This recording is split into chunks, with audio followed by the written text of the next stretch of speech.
A couple months ago, Elizabeth Warren did a little impromptu speech that made its way around the internet, with liberals posting it on their Facebook pages by the millions.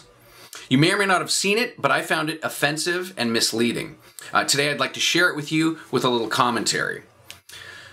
Ms. Warren starts out by saying, "You built a factory out there? Good for you." Not a good start. Good for you? That's a nice condescending way to talk to the people who are the actual job creators in this country. And you know, it's that kind of snotty attitude towards business that makes business people vote Republican. She goes on, "But I want to be clear, you moved your goods to market on the roads the rest of us paid for." Well, I have a problem with that statement, especially given the fact that 47% of Americans don't pay federal income tax. That's right. So, Ms. Warren, if you were speaking for the rest of us as a group of the entire population, you were wrong. 47% of Americans have no skin in the game.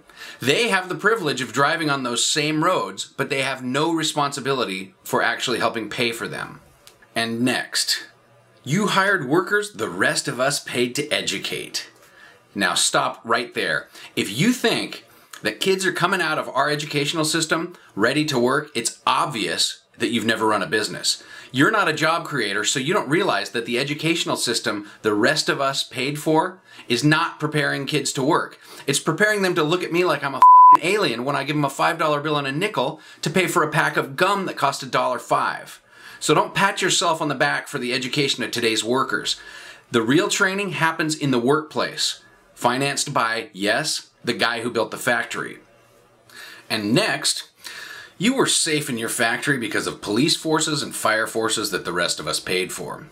You didn't have to worry that marauding bands would come and seize everything at your factory and hire someone to protect against this because of the work the rest of us did.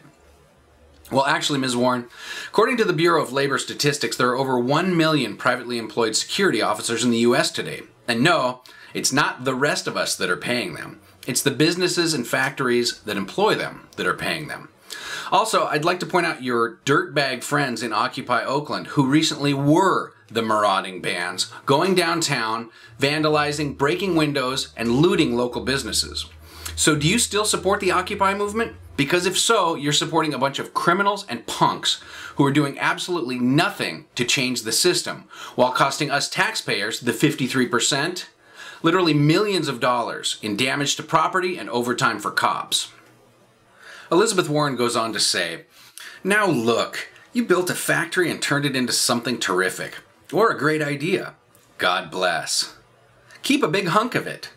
But part of the underlying social contract is, you take a hunk of that and pay forward for the next kid who comes along."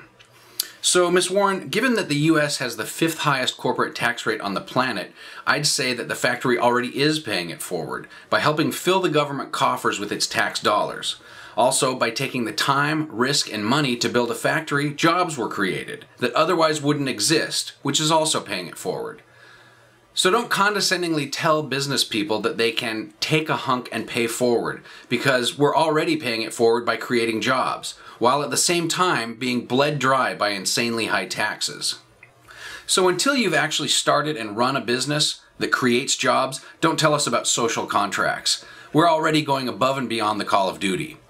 Maybe you should concentrate on getting the 47%, those who pay no federal income tax, to honor that social contract and start doing a little of their own paying forward. Thanks.